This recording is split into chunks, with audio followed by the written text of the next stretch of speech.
Olá pessoal, tudo bem? Começa agora mais um X da Questão, o seu programa de informação, reflexão e debate de ideias.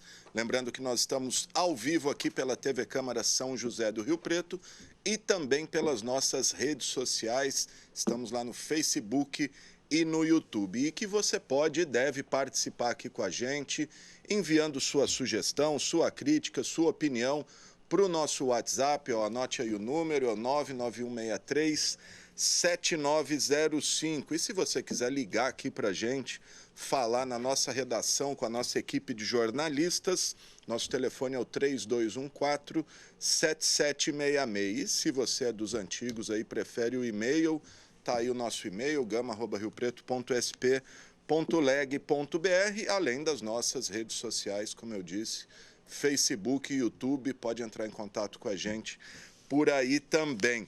Bom, e antes de a gente partir para a nossa primeira entrevista hoje, só registrar aqui que terminou há minutos aí o depoimento do empresário Sidenir Martins, da empresa SMS Serviços. Essa empresa é investigada pela CPI das terceirizadas por supostas violações de direitos trabalhistas, dívidas trabalhistas. O Sidenir, que por 2 vezes tinha se ausentado de comparecer ao depoimento, aí a comissão, que é presidida pelo vereador João Paulo Rilo, foi à Justiça, conseguiu a condução coercitiva do empresário e aí ele acabou aparecendo hoje. Sobre as dívidas deixadas pela empresa, dívidas trabalhistas de funcionários que acabaram demitidos, o Sidenir diz que está tentando acordos para pagar essas dívidas.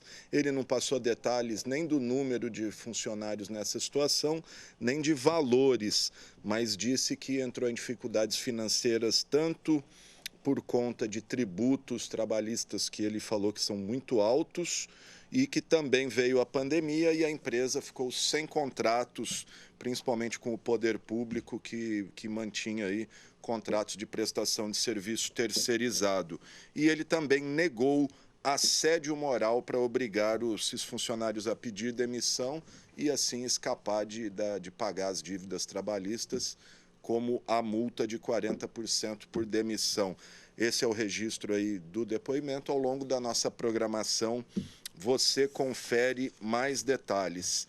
Bom, vamos partir aqui para o nosso tema de hoje, que com o aumento aí de pessoas em situação de rua aqui em Rio Preto, aumentam também o número de grupos de voluntários que se dedicam a amparar essas pessoas. E um desses grupos é o Rio Preto Invisíveis, que realiza ações voltadas a alimentar essas pessoas e que está preparando aí uma ação especial nesse fim de ano para garantir dignidade e alimento aos que vivem nas ruas, né? Esse pessoal vai servir uma ceia aí para os moradores de rua. E sobre isso a gente vai conversar com o coordenador do projeto, um dos voluntários aí, o Pedro Quintino. O Pedro está aqui no Zoom comigo. Tudo jóia, Pedro? Oi, Alexandre, tudo bem? Consegue me ouvir? Estou ouvindo bem, sim. Muito obrigado por nos Tudo bem. atender. Ô Pedro, vamos lá. Como que funciona o Rio Preto Invisíveis? Fala um pouquinho do grupo para a gente. Cara, o RP Invisível, na verdade, é um braço do SP Invisível. O SP Invisível, assim como todas as outras unidades, incluindo o RP, é um projeto que visa dar visibilidade para a população de rua. Mas funciona da seguinte maneira: hoje o maior meio de comunicação que a gente tem está se tornando as redes sociais. Então a gente usa nossas redes sociais para mostrar a história daquela pessoa, mostrar o nome daquela pessoa e entender qual é a real necessidade dela.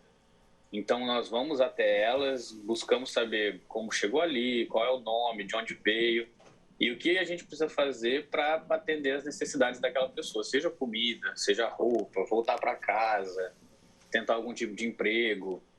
Então, assim, é muito pontual a ajuda do RP Invisível.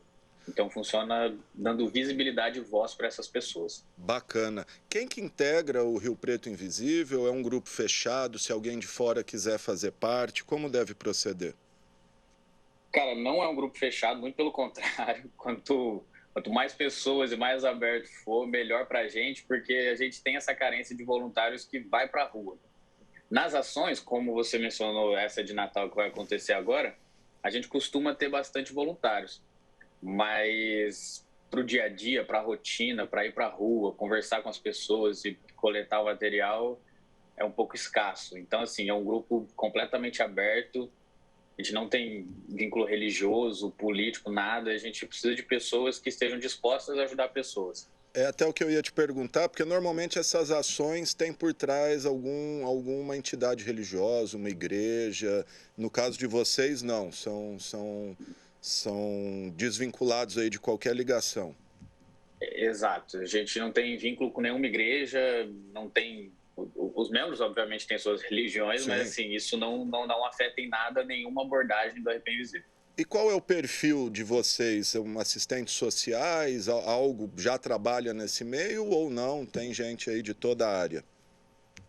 Tem gente de toda a área. Agora, por exemplo, para essa ação de Natal, a gente fez uma parceria com a FACERES, que é uma faculdade de medicina, onde todos os alunos vão participar, fazendo uma triagem e o acolhimento da ação.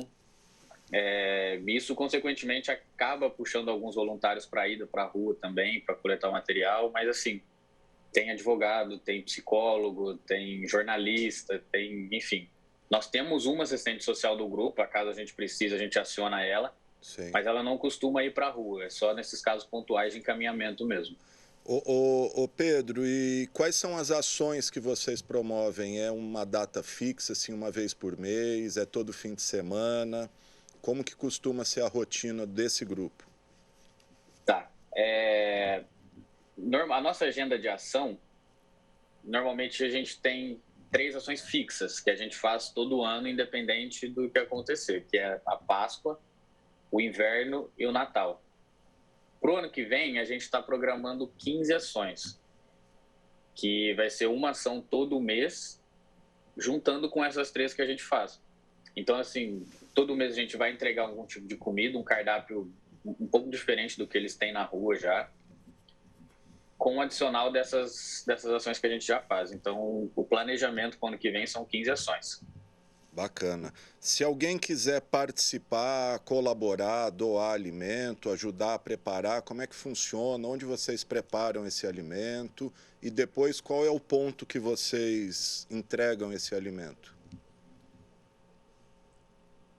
Hoje, como a gente está em período de ação, a gente tirou o formulário das nossas redes sociais justamente para divulgar a ação. Mas caso alguém queira ajudar, caso alguém queira participar, seja doando, seja fazendo a comida, seja entregando. Isso aí tem tudo descrito nos nossos formulários, como é a sua forma de ajudar. É só clicar no formulário e preencher lá seu nome. A gente pergunta algumas coisas básicas, idade, o que faz, qual a disponibilidade de dias, de horário, como quer ajudar. Isso sempre fica salvo nas nossas redes sociais. Como eu disse, para essa ação de Natal, como é atípico, né, a gente tirou para preencher coisas pontuais, correr atrás de coisas pontuais. Mas acabando a ação, a gente já volta com o formulário, é só procurar nas redes sociais, tanto Instagram quanto Facebook, que vai estar lá o formulário, é só você preencher, dizer como quer ajudar, que a gente entra em contato com você mais tarde. E as redes Ponto de entrega... desculpa. Desculpa, pode não, falar. eu ia só perguntar, a rede social é Rio Preto Invisível mesmo? É RP, na verdade, RP. A abreviação. RP Invisível, Okay. E o ponto de entrega, Alexandre, são os mais variados. A gente costuma ir para a Zona Norte também, que é uma região, como você falou, os grupos aumentaram, mas o fluxo de pessoas, de entregas, acaba sendo o mesmo, que é a região central, as avenidas, e poucas pessoas vão para a Zona Norte. Uhum. Então a gente vai para a Zona Norte também, a gente atende as regiões centrais e pontos muito específicos, onde a gente sabe que tem uma pessoa, às vezes 2 pessoas, tipo Zona Sul, Zona Leste. Então, assim, a gente vai, até porque as pessoas que nos acompanham sempre falam, tem uma pessoa aqui e tal. Então, a gente sempre acaba atendendo também essas pessoas pontuais, assim, sabe?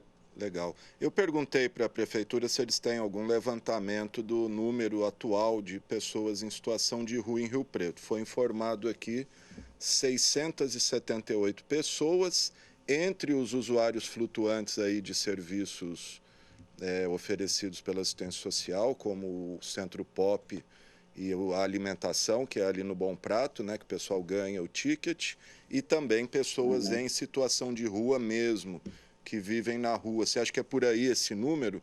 Porque quando eu ando à noite aqui no centro, realmente é uma legião aí de pessoas, principalmente ali no começo da Badibacite, né? Uhum. Olha, eu acho que é mais, porque assim, como eu falei, esse número está muito concentrado na região central, né? Sim. Então, assim, quando a gente vai para a Zona Norte, a gente vê uma realidade, assim, que para mim foi uns 3 dias pensando, pô, como que isso aqui existia em Rio Preto e eu não sabia, sabe? São pessoas dormindo do lado de esgoto, dormindo no meio do mato. Tem uma Então, região assim, esse número específica lá da região norte, Pedro? tem. Ali perto do Jardim Paraíso, sabe onde era a igreja do Viamor, aquela igreja grande, Sim, perto do sim, Meretrício ali? sim. Tem uma mata verde que corta, que separa as duas avenidas, né? Ali no meio mora gente. O esgoto deságua tudo ali, só que ali tem gente morando, sabe? Então ali naquela região, perto da igreja do Viamor, o Meretrício ali, é onde mais está concentrado esse pessoal. E É, esse número não entra, né, na contagem da prefeitura, porque, como você disse, é pelo número de alimentos e do centro pop. Essas pessoas não vêm para esses lugares, sabe? Elas costumam são ficar ali. invisíveis mesmo, né? Exato, até na estatística. Exato. Até na estatística. Ô Pedro, vocês que trabalham com essas pessoas, têm um perfil de quem elas são, por que que elas estão na rua, se é um desalento mesmo ou vício em alguma dependência química aí? Cara, como eu falei no começo, o RP Invisível é um movimento do Brasil todo, né? Ele chegou a estar fora do país também, em Buenos Aires e Montevidéu, não sei como é que estão hoje, mas assim, juntando tudo são 44 cidades.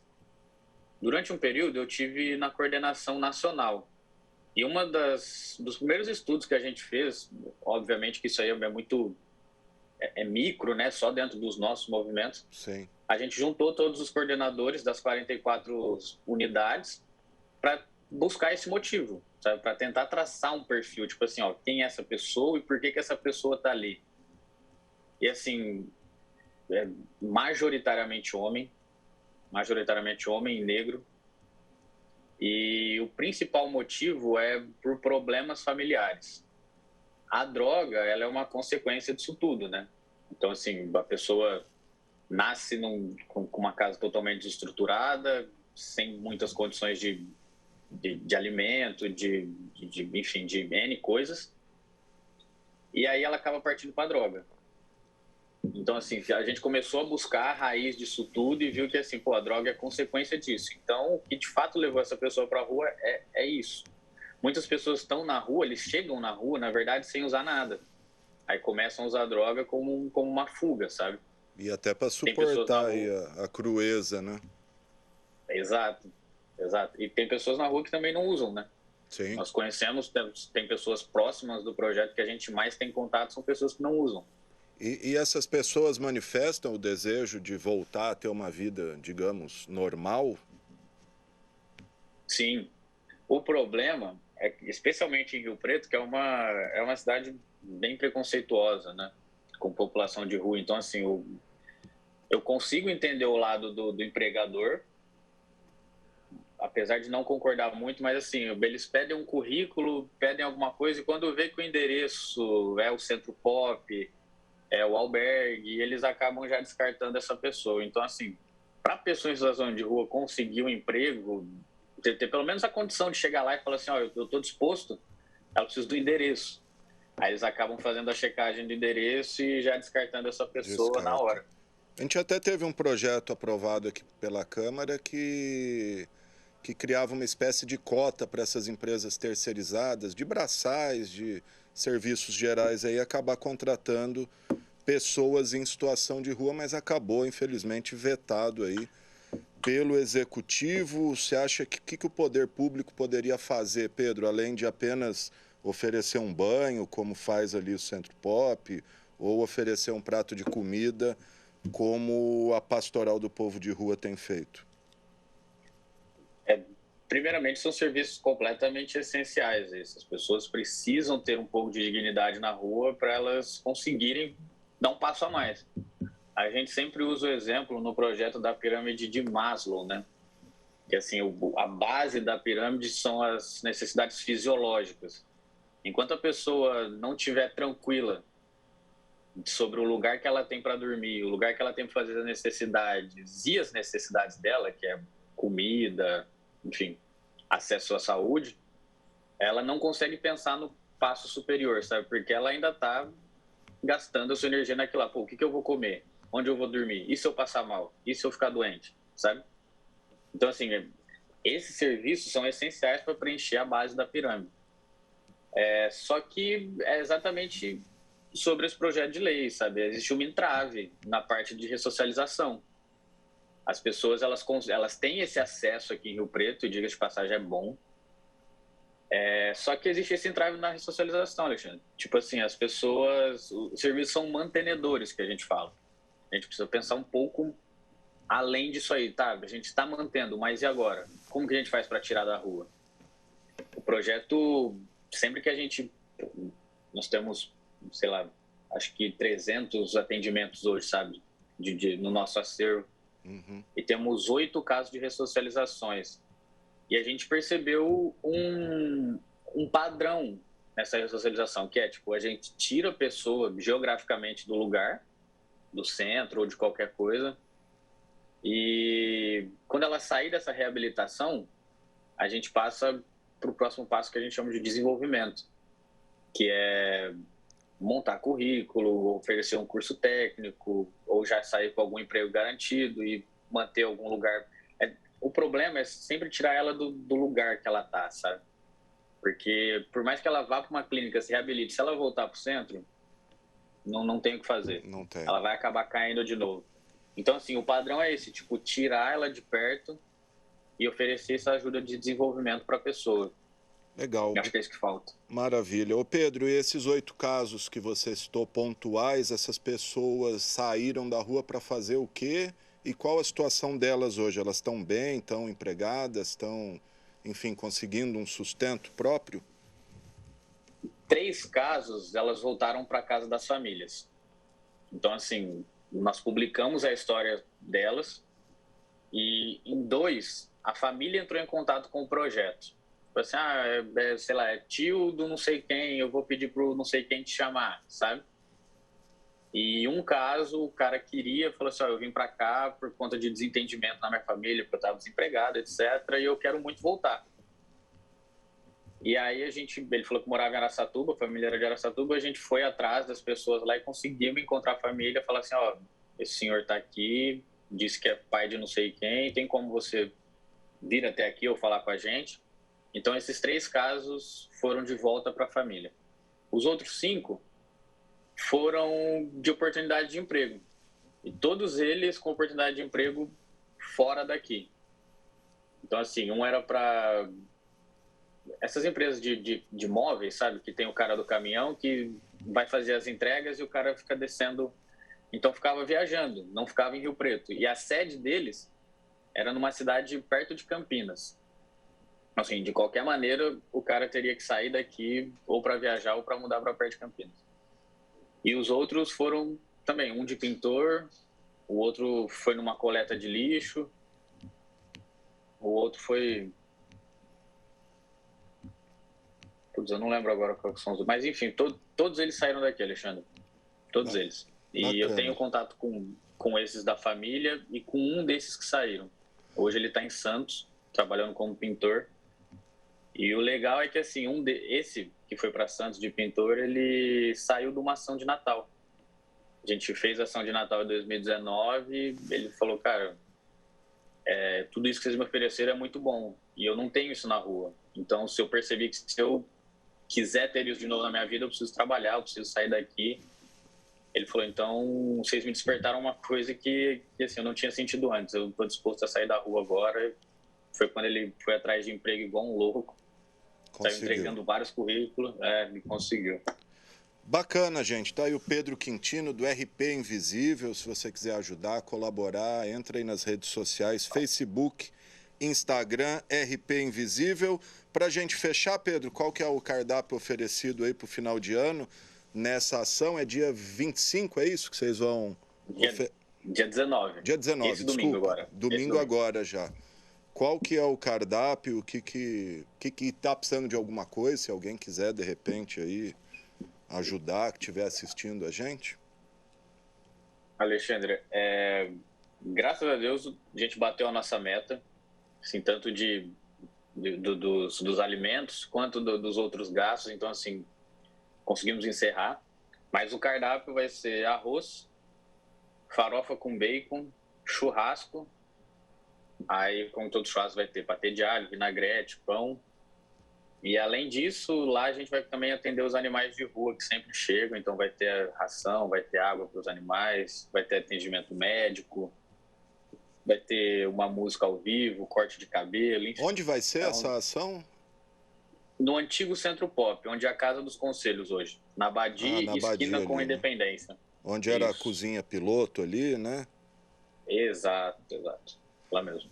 Bacana, gente. Tá aí o Pedro Quintino falando um pouquinho desse trabalho do Rio Preto Invisível, RP Invisível. É uma situação complicada mesmo. Quem anda aí pelo centro já percebeu que a situação é difícil e de difícil solução. Pedro, obrigado, viu? Quiser falar mais alguma coisa, fica à vontade aí. Não, eu que agradeço pelo espaço. É muito bom sempre poder espalhar essa mensagem. Mas, como eu disse, nessa ação a gente conseguiu preencher todos os nossos quadros, mas a gente sempre está precisando de voluntários, sempre está precisando de ajuda. Então, quem quiser participar, as portas estão sempre abertas, serão muito bem-vindos. Tá certo. E quem quiser participar, repetindo, RP Invisível aí, só entrar nas redes sociais. Eu agradeço e parabenizo aí o Pedro por esse trabalho em Rio Preto. Só para registrar aqui, a Prefeitura informa que o Centro Pop oferece banho, né, de segunda a sexta-feira, das 8 às 5 da tarde, e nos fins de semana, das 8 às 11. O Centro Pop fica aqui na rua Antônio de Godoy, aqui no centro. E também fornece tickets para almoço no restaurante Bom Prato, todos os dias. Tem também o apoio da Pastoral do Povo de Rua, com almoços aos sábados, domingos, feriados. E o jantar, fornecimento de tickets para jantar no restaurante Bom Prato. Isso começou esse ano, além do albergue noturno, que oferece jantar todos os dias e também uma cama para dormir. Pedro, obrigado, viu? Eu que agradeço, meu amigo. Valeu, parabéns aí tchau. Pelo trabalho.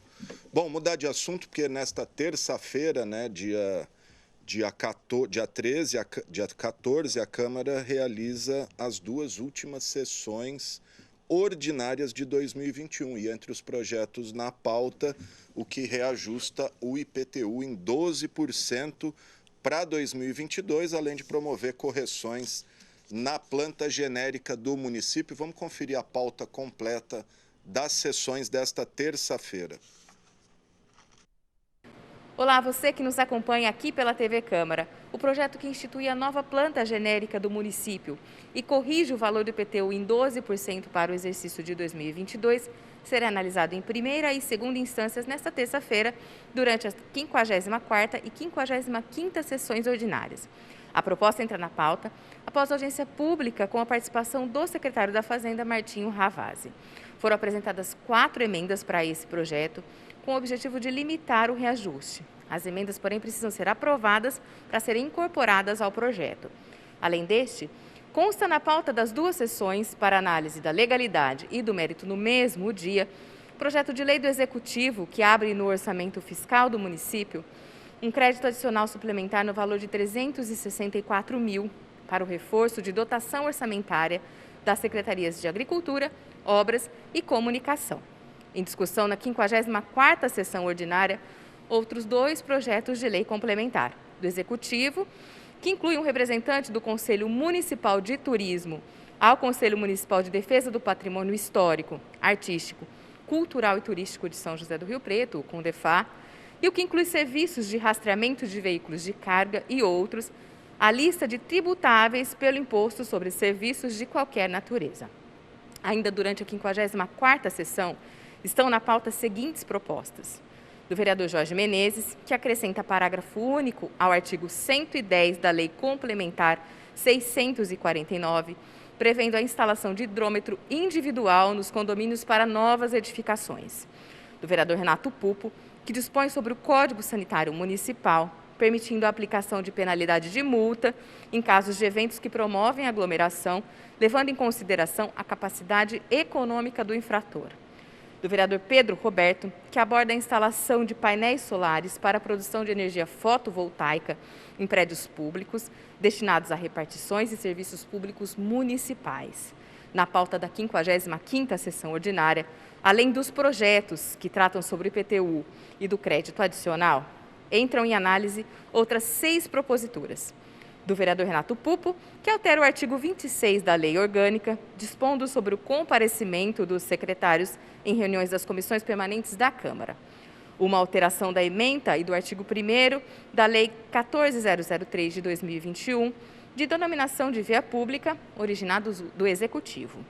Do vereador Anderson Branco, que declara a utilidade pública da Rede de Apoio e Assistência Social Família de Deus.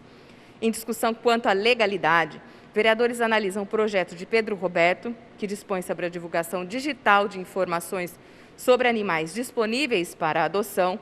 Outros 2 projetos são analisados em primeira discussão. Do vereador Rocinho Diniz, que retifica o artigo 1º da Lei 13.866, sobre denominação de via pública, e do vereador Bruno Moura, que institui a política municipal de prevenção ao abandono e evasão escolar. As sessões têm transmissão ao vivo aqui pela TV Câmara, em canal aberto 28.2 e também pelo canal 4 da NET, pelas redes sociais da Câmara e também pela Rádio Educativa 106,7 FM. Ariana Pereira para a TV Câmara, o canal do Legislativo. Bom, tá aí então, gente, a pauta da sessão, como eu disse, as 2 últimas deste ano, ordinárias, né? Extraordinárias, se houver necessidade, tanto o prefeito quanto o presidente da Câmara podem convocar sessões extraordinárias aí, mas em princípio não deve acontecer, o projeto do IPTU já está na pauta. E como disse a Ariana aí no boletim, antes da votação desse projeto, a Câmara realizou uma audiência pública para debater essa proposta de aumento do IPTU em 12%. A audiência foi convocada pelo presidente Pedro Roberto e teve a participação do secretário da Fazenda, Martinho Ravazzi, que deu detalhes dessa proposta. Vamos conferir como é que foi essa audiência. A Câmara Municipal de São José do Rio Preto realizou audiência pública para debater o projeto do Executivo que reajusta o IPTU para 2022 em 12% e promove alterações na planta genérica. A audiência foi convocada pelo presidente da Câmara, vereador Pedro Roberto, para ouvir as explicações do secretário da Fazenda, Martinho Ravazzi. As medidas que são tomadas, elas não são tomadas aleatoriamente. Elas são feitas em cima de uma legislação vigente e com toda a responsabilidade que cabe ao gestor público agir com as contas públicas. Por isso, nós estamos encaminhando este projeto, aonde nós não estamos tratando apenas, e deixo claro aqui que não se trata de aumento, como tem se falado, nós estamos falando de correção.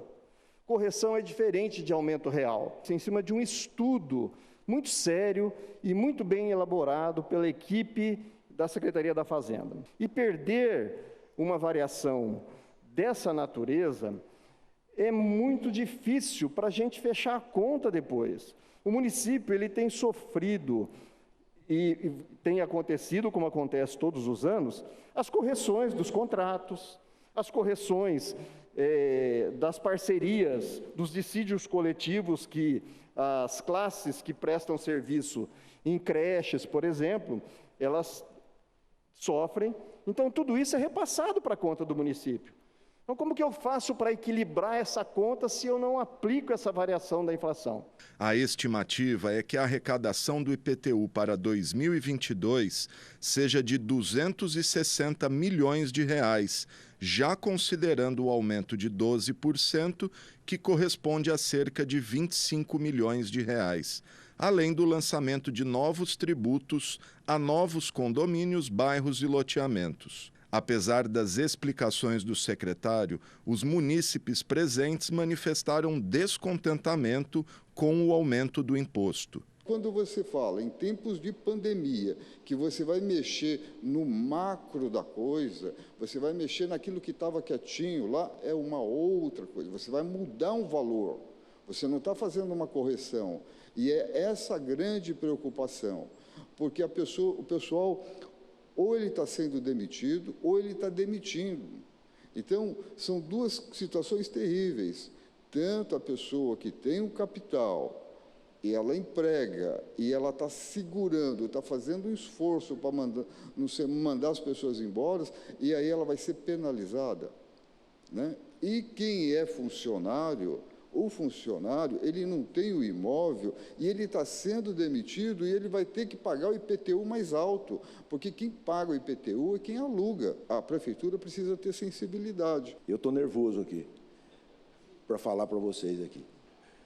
Mas o que eu quero dizer para vocês é o seguinte, eu sou um cidadão riopretense comum, levanto todo dia, trabalho muito para pagar as minhas contas, cuidar da minha vida e os pesados impostos que nós temos em tudo que a gente faz. E a gente ouviu falar aqui de responsabilidade fiscal, equilíbrio das contas públicas. Nós também temos que ter responsabilidade fiscal e equilíbrio com as contas nossas pessoais, para pagar, inclusive, as contas públicas. Agora, responsabilidade fiscal, equilíbrio das contas públicas, não quer dizer extrair mais dinheiro da população, é só não gastar mais do que ganha, mais do que recebe. Além de Pedro e Odélio, participaram da audiência os vereadores Celso Peixão, Jean Charles, Renato Pupo, Júlio Donizete e Robson Risse. Eu acho despropositado esse aumento, despropositado. O senhor falou, é um assunto complexo, por isso que demorou. Mas eu acho que isso não precisava estar aí. Eu já vou me posicionar, jogo muito aberto, como sempre fiz, sou contra. Faço política com responsabilidade, falei, quando precisamos autorizar os 300 milhões, apanhei, mas eu entendia que era necessário, mas dessa vez eu sou contra, porque eu acho que não precisava estar aí. Eu acho que é a hora do município fazer o sacrifício para ajudar o munícipe que já se sacrificou bastante. Eu entendo que a Câmara cumpre o seu papel, né, promovendo o debate, dando oportunidade para a população aí fazer os seus questionamentos. Eu entendo que este aumento de 12% neste momento é inconcebível, é um percentual que a população, a sua grande maioria, não vai conseguir pagar. Então fica aí um pedido ao prefeito, ao secretário, para que ainda possam rever esta situação, esse percentual. Bom, tá, então, gente, o tema é polêmico mesmo e vai à votação nesta terça-feira, então, reajuste aí do IPTU para 2022, como vocês viram aí na reportagem, população e parte dos vereadores contra, lógico, esse aumento, pesa no bolso de todo mundo. É para registrar também, o presidente Pedro Roberto e o vereador Renato Pupo apresentaram emendas aí ao aumento para limitar o reajuste a 50% da inflação que for medida no período, considerando aí que a projeção da prefeitura é uma inflação de 12%, esse aumento ficaria limitado a 6%.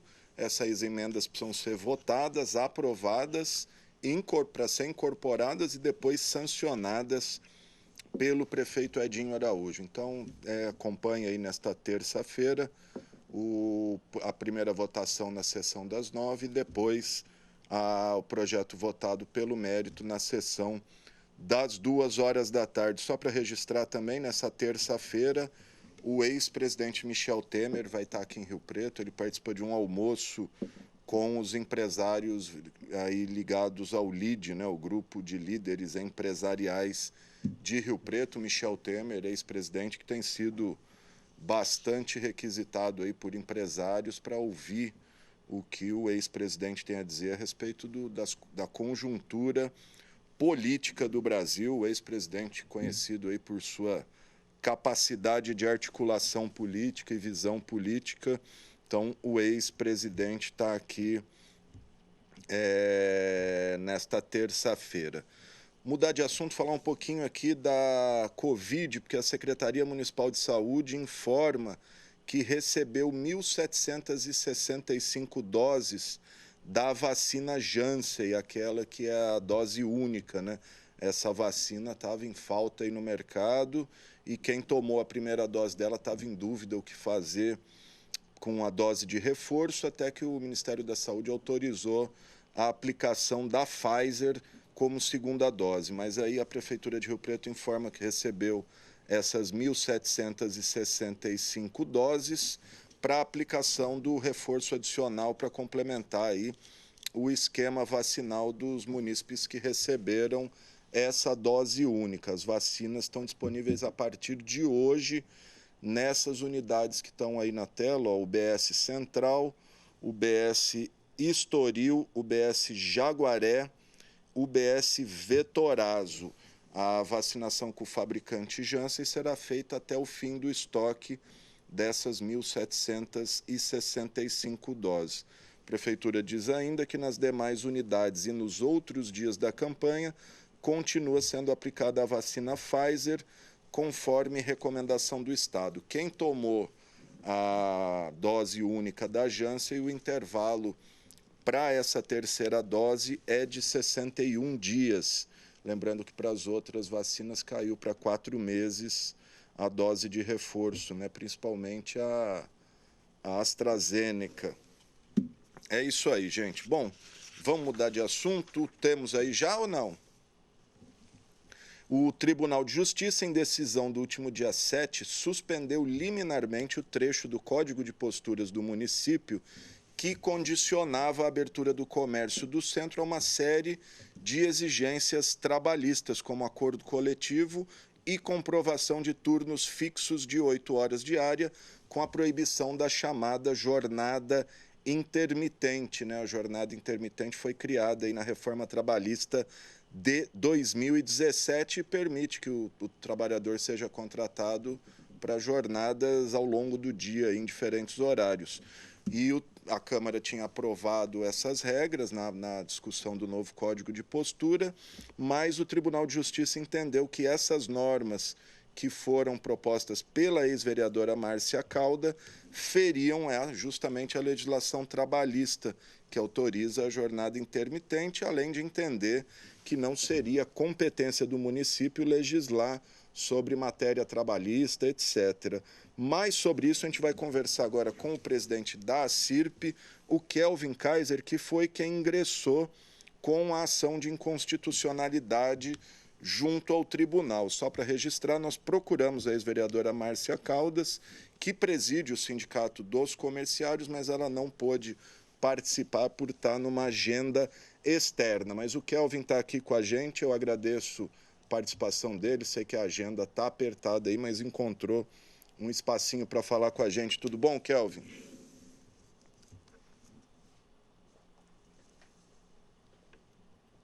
Não estou ouvindo o Kelvin, pedi para acho que ele acionar o áudio dele. O nosso está aberto aí? Não estamos ouvindo o Kelvin, vamos ver se a técnica resolve aí, para ele falar com a gente. Está ouvindo agora, Kelvin? Eu te ouço bem. Ah, legal. Agora sim. Bom, vamos lá, Kelvin. O TJ suspendeu liminarmente aí essa regra aí que tinha sido aprovada. O que será a partir de agora? Qual o teu entendimento? Bom, Alexandre, acho que é importante dizer, né? Eu já ouvi a sua explanação inicial, que está perfeita mesmo. Esse é o nosso entendimento desde o início, né?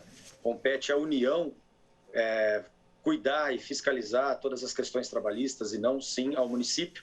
E sempre deixando claro que todos os direitos adquiridos, todos os direitos garantidos pela CLT não mudam em absolutamente nada. É um direito e isso compete à União. Essa é uma demanda de décadas da Associação Comercial. Há muito tempo a gente vem pedindo essa alteração. É uma lei de 1987 e já muito antiga e que precisava ser reajustada, assim como foi a lei federal, né? Com a lei da liberdade de empreender, nada mais do que adequando o comércio à modernidade. A gente não tem como ficar preso a uma lei de 1987, sendo que o mundo mudou, tudo está mudando, ainda mais agora, pós-pandemia, os modelos de consumo, todos eles mudaram. As pessoas não estão mais adaptadas a seguir um horário pré-estipulado, e sim, elas determinam o horário do comércio, elas determinam o horário que elas querem assistir uma série, uma televisão. Isso mudou, não é mais como era antes. Isso tem que ser adequado. Rio Preto ficava preso a essa lei municipal e a gente não conseguia evoluir. É interessante, Alexandre, porque a gente conversava muito com o comércio, principalmente com os magazines maiores que abrem, né? Eles fazem os acordos coletivos com o sindicato e abrem já há muitos anos. E a gente ouvia dos gerentes que vêm de outras cidades, eles fazem carreira, vêm de outras cidades que diziam que, olha, a gente nunca viu nada igual aqui. É muito difícil, a gente quer abrir, a gente tem um faturamento importante nesse sobreturno, né? Das 18 até as 20, ou das 18 até as 21, cada um trabalha no seu modelo. Esse faturamento é representativo, ele é importante, e eu gero um segundo turno de emprego, porque pela CLT eu não posso deixar ninguém mais do que 8 horas. Então eu gero um segundo turno de trabalho para essas pessoas, gera mais emprego, gera renda, as pessoas podem ir no comércio depois do horário que elas trabalham, né? A maioria das pessoas trabalham das 8 às 18 e depois querem ir consumir alguma coisa, não tem como consumir no seu comércio local ou no comércio do centro da cidade, que é um corredor de passagem. As pessoas passam para ir para o terminal rodoviário com o comércio todo fechado, sendo que os comerciantes poderiam estar aproveitando esse momento para fazer suas vendas. Então a mudança é essa, viu, Alexandre? A mudança é essa. E você já tem uma expectativa? Porque o comércio agora, fim de ano, já está aberto. Tem uma expectativa pós-fim de ano? Ou está a cargo de cada comerciante, aí cada empresa decidir o que fazer? O que você pode dizer? Pois é, Alexandre, você disse corretamente, né? Nós assim que tivemos a decisão, a CIRP já luta por isso há algum tempo. O nosso entendimento é esse, né? Até o fim do ano o horário já está estendido, não tem o que estender, quer dizer, já está todo mundo liberado para trabalhar, mas a gente já começa agora a discussão para janeiro. Como seria? Como nós nunca tivemos isso, né? Desde 87, Rio Preto não tem isso, está todo mundo com muita dúvida de como seria, como que nós faríamos isso. E a gente entende que agora é uma conversa da Associação Comercial, junto com o Sincomércio, o próprio Sincomerciários, a Prefeitura Municipal. Nós precisamos todos conversar porque muda, né? A gente sempre ouviu dizer muito que abrir à noite era complicado porque não tinha creche, não tinha transporte coletivo, não tinha segurança. E realmente não tinha porque o comércio não funcionava até a noite, então não tinha por que ter. E esse era o grande impasse. Não tem, não abre porque não tem. Agora não, o que nós vamos discutir é realmente com a prefeitura, infraestrutura de transporte coletivo, de creche, de segurança. E essa é a nossa ideia, viu, Alexandre? Iniciar uma conversa com os comerciantes do centro da cidade, os comerciantes do bairro, a gente tentar fazer alguns modelos para que não tenha um prejuízo, né? Um comerciante lá e resolver abrir sozinho, provavelmente ele não vai ter êxito. Né? Se a gente fizer algumas datas específicas para que a gente teste o modelo, então nós vamos abrir nessa data, nesse sábado ou na sexta, como que nós vamos coordenar? Quem vai nos dizer isso é quem realmente sabe qual é a necessidade dele. É o comerciante, é o funcionário que trabalha no comércio, que pode ganhar mais comissão com as vendas. Eles vão, e o que cabe à CIRP e às demais entidades é coordenar os encontros, fazer o debate e a gente começar a testar. É um modelo que vai ter que ser testado, não tenho dúvida disso. Bacana. Ô, Kelvin, a preocupação dos trabalhadores aí, pessoal que eu tenho visto bastante em rede social discutindo isso, seria uma suposta exploração aí dos trabalhadores, entrariam cedo, vai ficar até a noite. Queria que você falasse sobre isso, tem essa possibilidade? O pessoal ir trabalhar de manhã e ter que voltar à noite por causa da jornada intermitente. Qual que é o teu entendimento? O nosso entendimento, assim, a preocupação é legítima, Alexandre, ela é legítima. Todas as preocupações agora, né, todo mundo quer saber como vai ser. E isso cabe a nós coordenar como vai ser. As questões da jornada intermitente não tem muito sentido. Nenhum comerciante vai fazer o seu negócio, vai abrir o seu negócio numa hora da manhã e depois vai abrir ele no final do dia. Não tem muito sentido isso. O que vai ser feito nesse primeiro momento são testes, como a gente falou. Muito provável que a gente tenha, nesses dias que a gente está dizendo de testar o comércio, que o empresário contrate um profissional por dia, um novo profissional, porque senão o funcionário dele vai estourar a carga horária. Caso ele queira ficar com o profissional dele, ele vai ter que conversar com o profissional dele e pagar a hora extra pagar todos os direitos que a CLT permite. Vai trabalhar de domingo? Vai pagar o valor de domingo, que ele é diferente do valor de dia de semana. De sábado, tudo isso está regido dentro da CLT. Isso não muda. Agora, dizer que a gente vai ter todo o nosso comércio fazendo trabalho intermitente, isso não se sustenta, né? Para o próprio comerciante não se sustenta. Eu vou abrir agora, vou abrir depois, ele tem que pagar passe de ônibus, ele tem... Quer dizer, isso não se sustenta. É óbvio que muitas dúvidas a gente vai ter nesse primeiro momento, mas o nosso papel é esse, é fazer com que a conversa do empresário junto com os colaboradores seja a melhor possível e que todo mundo ganhe. Todas as cidades são assim, porque Rio Preto não pode ser, né? Perfeito, até porque quase tudo abre à noite, né? Não vou nem falar o shopping, mas posto, loja de conveniência, lanchonete, enfim, não faz sentido só aí o centro fechado, desde que, como disse o Kelvin, todos os direitos, garantias, horários sejam respeitados, né, Kelvin? Sem dúvida, Alexandre, isso cabe à CLT. E a gente tem que ser honesto aqui. Tem empresário que hoje, mesmo com a lei que não permitia trabalhar no horário noturno, não segue a legislação trabalhista como deveria. E ele vai receber uma ação trabalhista desse funcionário quando sair da empresa, que ele tem todo o direito de seguir o que a CLT manda. Então, se algum empresário, mesmo nesse momento, não seguir, ele está correndo os riscos de sofrer algum tipo de ação trabalhista. Então, a legislação tem que ser preservada e, se não for, está lá os nossos advogados para poder entrar e fazer com que ela seja. Bacana. Kelvin, para a gente fechar, eu sei que você teve ou vai ter alguma reunião com o prefeito, trata-se disso, tem alguma demanda que a própria prefeitura tem que atender para que o comércio consiga abrir à noite?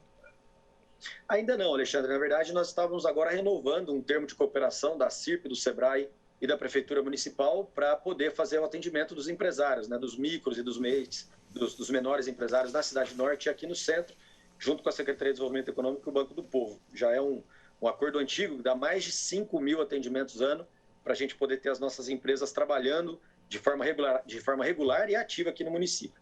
Respondendo a sua pergunta, sim, né, está muito recente ainda, Alexandre, está muito recente, a gente tem uma liminar, o mérito ainda não foi julgado, por mais que a liminar seja muito forte, o mérito ainda não foi julgado, mas agora inicia-se, como a gente falou, toda essa conversa com a Prefeitura da infraestrutura para poder atender essas datas do comércio, com ônibus, segurança, creches, coisas do gênero, e a gente também fazer os testes. Eu acho que isso é o principal. O mercado municipal é um exemplo claro disso. O mercado municipal fechava cedo e agora vai fechar 19, 21 horas. Sim. É o novo hábito, é a modernidade. O mundo inteiro tem comércio que consegue trabalhar nas principais datas de forma a atender a principal demanda da sua população. Rio Preto não pode ficar para trás. Na verdade, é mais que uma liminar, acho que é uma tutela antecipada, né? Quase uma decisão antecipada já. Kelvin, tem possibilidade do comércio abrir mais tarde para ficar até mais tarde ou o horário das 8 não muda? Não, muda. É isso que nós estamos dizendo, Alexandre, entendeu? Muda. Se o meu negócio não tem público das 8 até as 10 horas da manhã, por que eu tenho que abrir? Eu não tenho volume de venda. Se eu não posso abrir das 10 e até mais tarde, aí vai começar as negociações da necessidade de cada comércio. É claro que também ele ficar lá sozinho, aberto, também não dá certo. Dá, né? Então, nós vamos ter que realmente testar até encontrar o modelo ideal. Ok, gente. Tá então o Kelvin, presidente da CIRP, falando sobre essa decisão que, na prática, permite aí o comércio abrir não só à noite, mas aos sábados e domingos. Obrigado, viu, Kelvin? Alexandre, muito obrigado mais uma vez pelo espaço, pela parceria. Fico à disposição. Estamos sempre à disposição.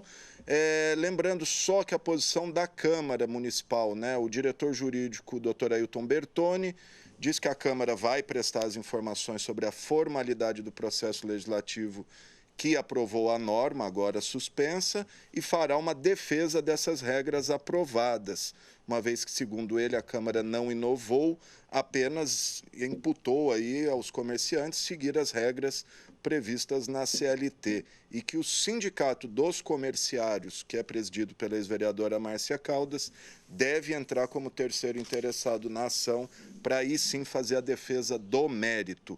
Mas ainda sobre esse tema, a gente vai conversar agora com o advogado Cássio Tenani, ele que é integrante da Comissão de Direito Trabalhista da OAB de Rio Preto, para saber certinho como fica a relação entre empregadores e entre empregados. O doutor Cássio está aqui já no Zoom comigo.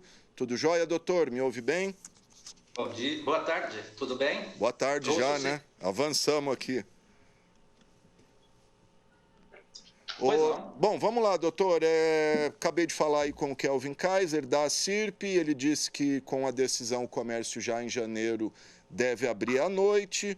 Eu sei que o senhor já leu o acórdão aí que deu a decisão em favor da entidade, da CIRP. Queria saber como fica, doutor, a relação empregador-empregado a partir de agora. Vamos lá.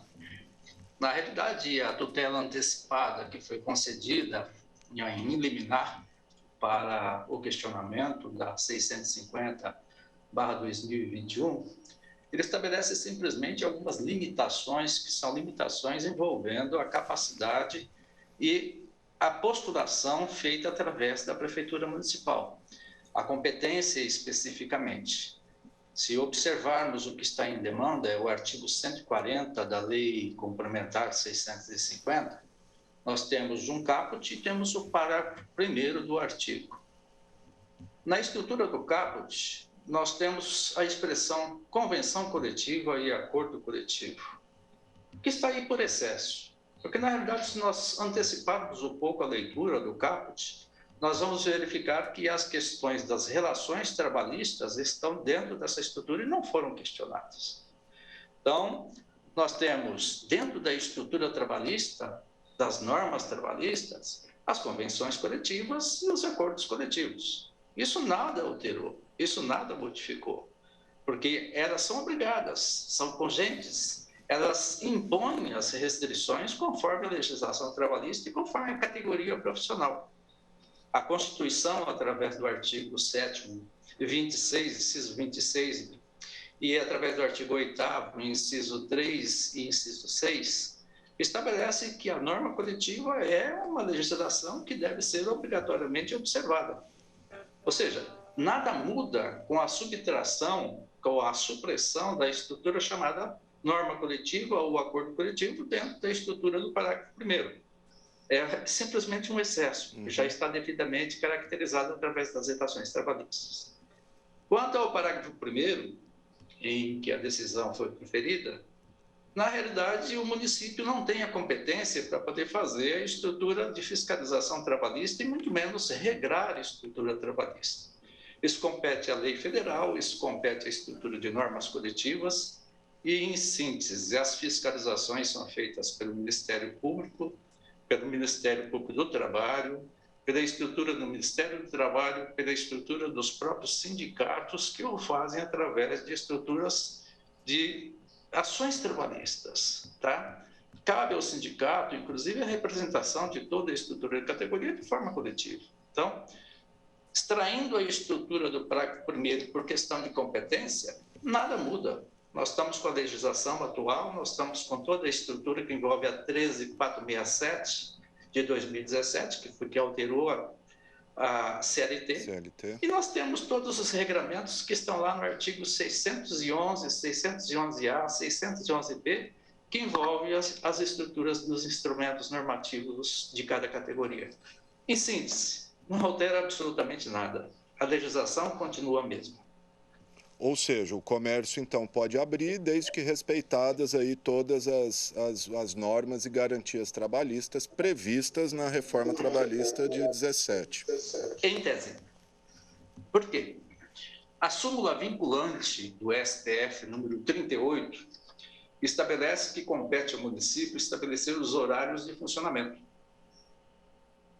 Veja bem, isso é competência, é poder de polícia, é fiscalizatório. Alterar essa estrutura de funcionamento de comércio depende de negociação com a estrutura da própria prefeitura, do município de São José do Rio Preto. Se há pretensão de abrir o comércio no período noturno ou ter essas escalas com relação a funcionamento de um setor ou de outro setor, isso depende de negociação direta com a prefeitura, porque a ela existe a competência de legislar sobre os horários e é uma súmula vinculante. Por exemplo, se a associação comercial pretende fazer alterações dessa estrutura, que eu acho absolutamente tranquilo, basta oferecer a estrutura de projeto para a Prefeitura Municipal e estabelecer quais são os regramentos que ela vai aderir. Ou seja, há um ato que é um ato de acordo, de combinação. É um ato em que envolve a estrutura de uma uma rede de funcionamento que depende de uma série de outras circunstâncias. Acho que já deve ter sido esclarecido aí.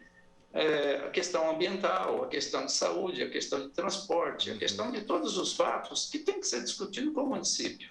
Sobre o aspecto trabalhista, não existe autorização alguma para alterar o que está dentro da lei municipal e dentro das estruturas que envolvem o regramento pela súmula vinculante número 38.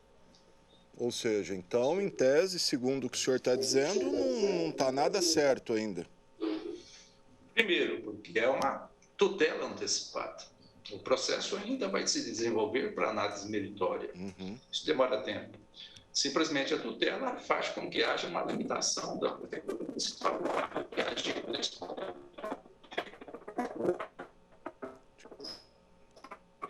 Acho que estamos tendo um probleminha aí, doutor, na sua conexão. O áudio não está bacana, deu uma cortadinha aí. Vamos ver se recupera o doutor Cássio Tenani explicando aqui juridicamente o que significa essa decisão. Vamos ver se melhorou, doutor? Vamos testar? Ok. Retomamos aí, doutor. Vamos lá. Retomamos. Então, eu estava dizendo que, na realidade, o poder de polícia ele está previsto no artigo, na súmula vinculante 38. E toda alteração de funcionamento do comércio ela tem que passar pela autorização da prefeitura, ela tem que ser negociada com a prefeitura. Não há possibilidade de nós termos uma incidência de alteração sem que passe por esse crivo. É questão legal, de competência do município, constitucional. Até porque, como disse o Kelvin, a gente tem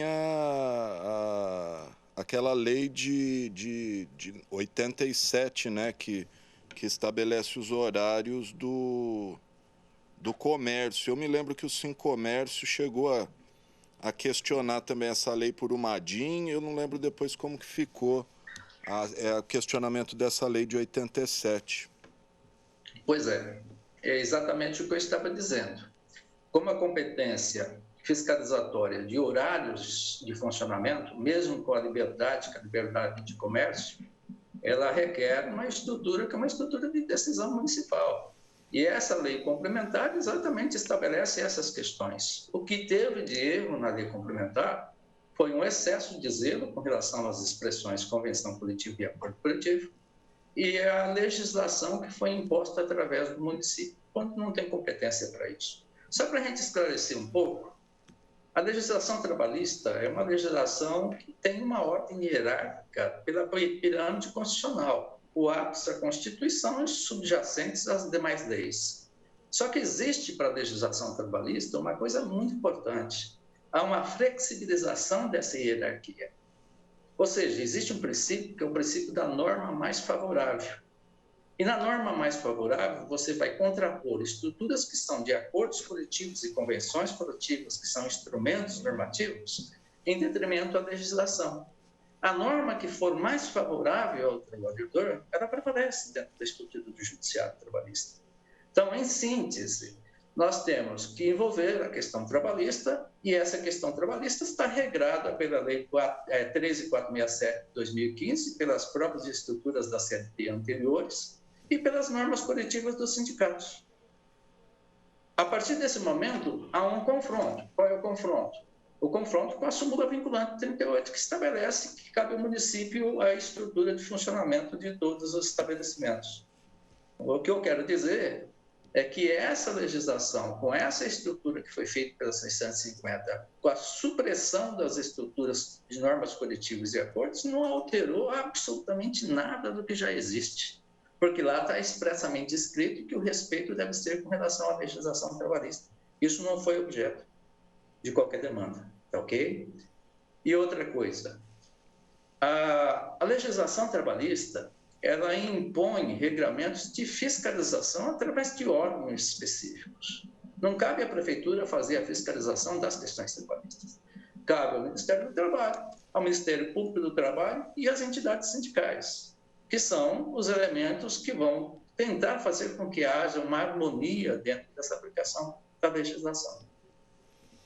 Tá certo, então, gente. Tá aí o doutor Cássio Tenani explicando tecnicamente, juridicamente, essa decisão do Tribunal de Justiça. Mas, apesar do que ele está dizendo, a CIRP entende o contrário, que, em tese, eles estão liberados para abrir. Vamos aguardar aí o que vai acontecer, doutor. Com toda certeza, são os próximos passos. O que eu tentei fazer com vocês, um agradecimento especial por essa participação, é estabelecer quais são os regramentos específicos para cada uma das estruturas, no confronto entre o interesse da associação comercial e no interesse da Prefeitura Municipal. Só para finalizar, a súmula vinculante 38 ela não é extremamente rígida. Ela tem que observar questões que são questões também da sociedade dentro da estrutura que se pede. Entendo que cabe à Prefeitura fazer uma estrutura de logística dentro da estrutura comercial, de funcionamento do comércio, para determinados setores, para ver se funciona dentro da estrutura de transporte, da estrutura de segurança, dentro da estrutura de saúde, essa ampliação de horário. Porque, veja bem, a ampliação de horário envolve questões também que são questões setoriais. Sim. E que estão atreladas a todas as outras questões que envolvem a legislação protetiva. Saúde, transporte, educação. Há uma série de acervos que estão por trás dessa questão. E somente dentro dessa harmonia é que se estabelece a possibilidade de funcionamento. Então, uma sugestão para o pessoal é no sentido de que se estabeleça com a Prefeitura Municipal um acordo de vontades para que o regramento a respeito de horários possa existir, que compete à Prefeitura essa situação. Tá certo, gente. Tá então o advogado trabalhista, Dr. Cássio Tenani, que é membro também integrante aí da Comissão de Direito Trabalhista da 22ª Subseção da Ordem dos Advogados do Brasil, que é a subseção Rio Preto. Doutor, obrigado aí pelas suas explicações, viu? E estamos sempre à disposição.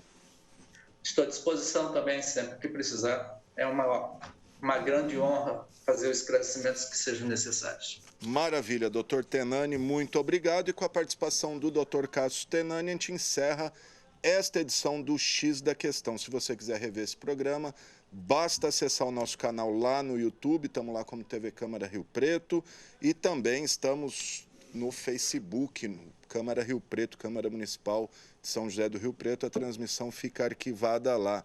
E que você também pode participar aqui com a gente, enviando sugestões de pauta, de entrevistas, etc. Pode mandar para o nosso WhatsApp, está aí o número. Lembrando que todas as informações do Legislativo de Rio Preto você encontra no nosso site riopreto.sp.leg.br. Se você quiser rever esse programa, além das opções das redes sociais, ele vai ser reprisado logo mais às 8 horas da noite e amanhã, terça-feira, às 7 horas da manhã. Muito obrigado pela audiência e até o próximo programa na quarta-feira.